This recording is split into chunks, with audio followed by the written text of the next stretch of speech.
dicho que existen muchos modos de extinguir las obligaciones. Habíamos hablado, señores, de que uno de esos es el pago, ya vimos el pago, y ahora vamos a hablar de la novación. Cuando estamos hablando de novación, quiere decir sustituir.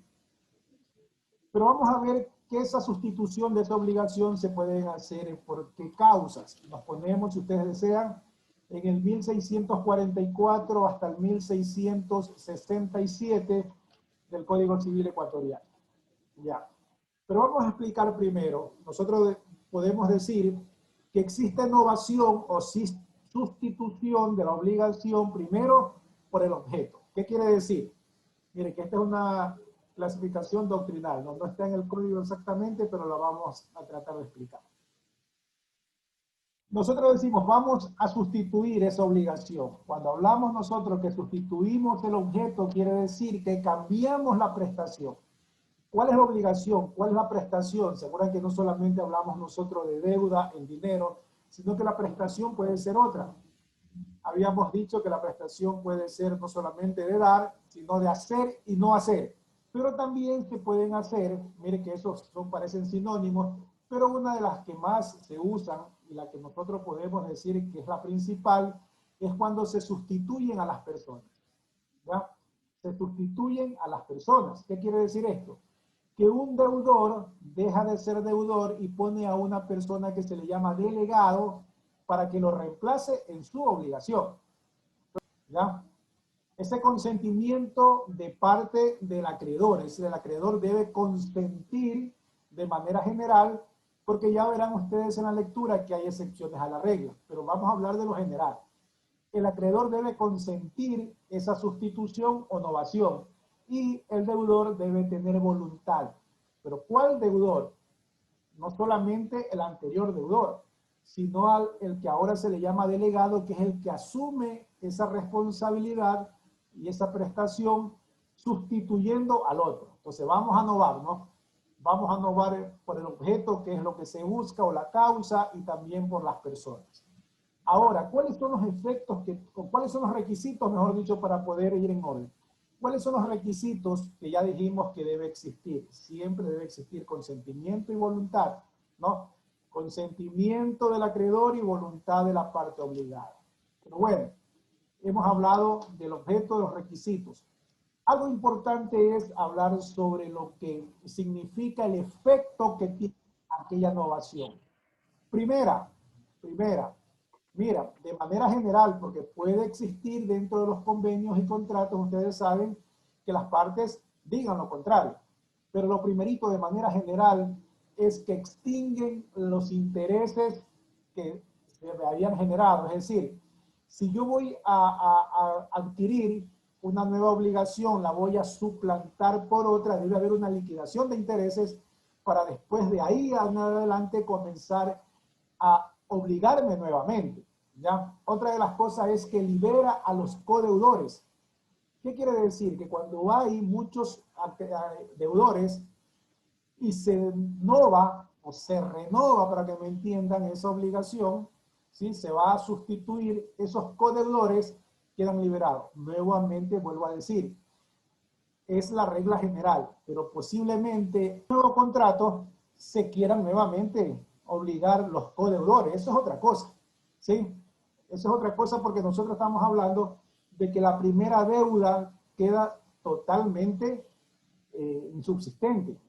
Se va a novar. Bueno, otra de las cosas es que si existen medidas previas, hipoteca, cualquier cuestión que vaya a estar garantizando esa obligación anterior, también quedan extinguidas si es que no existe un convenio en lo contrario. La regla general es que debe existir un convenio que diga lo contrario, pero vuelvo a insistir, exista también la voluntad y el consentimiento. Solamente, esto es lo contrario, solamente nosotros decimos, ponemos a una persona que nos represente, pero no va a extinguir la obligación de fondo, eso no es novación. Es decir, yo digo, sigo siendo el deudor, pero hay una persona que me va a suplantar para que vaya a él, a mi nombre, a cumplir con la obligación. Eso no es novación. La novación definitivamente tiene que extinguir el acto anterior y debe surgir una nueva obligación. Entonces, volvemos nuevamente al inicio para que me entiendan. Es otra forma de extinguir obligaciones, porque cuando existe una obligación y yo la quiero extinguir, lo puedo hacer mediante el pago que ya habíamos visto en la clase anterior, pero también la novación. Miren que en esa nueva novación pueden existir nuevas reglas del juego, pueden existir nuevas obligaciones, es decir, yo acepto y consiento que de ahí para adelante exista una obligación totalmente diferente a la que tenía. La intención es que exista esa novación.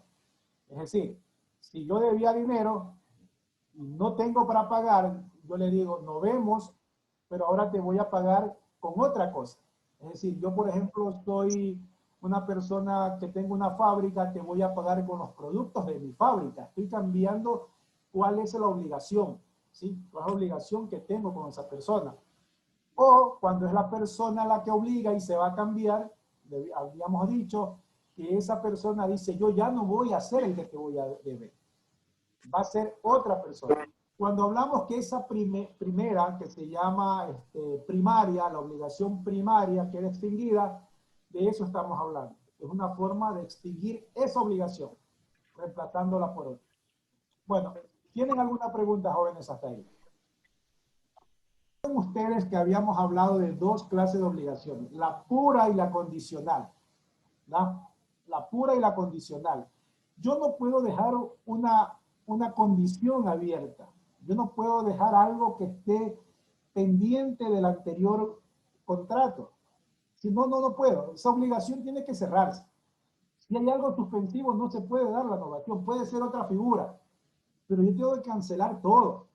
Lo que dice ahí es, cuando son obligaciones condicionales o modales, que ya vimos en las primeras clases, son las que dependen de una condición. Entonces, no son puras. Debe estar solucionado la obligación. No debe haber una condición. Cuando nosotros tenemos una condición, se podría decir que cualquier figura podríamos hacer, pero no esta exactamente la que estamos haciendo porque no extingue la obligación primaria. Si no entendemos la clasificación primaria que hicimos nosotros de las obligaciones condicionales, modales, puras, divisibles, indivisibles, no entendemos el resto de acá, ¿no? Eso, el código es coherente y va en un sinnúmero de artículos llevando un orden. ¿Qué otra pregunta, jóvenes?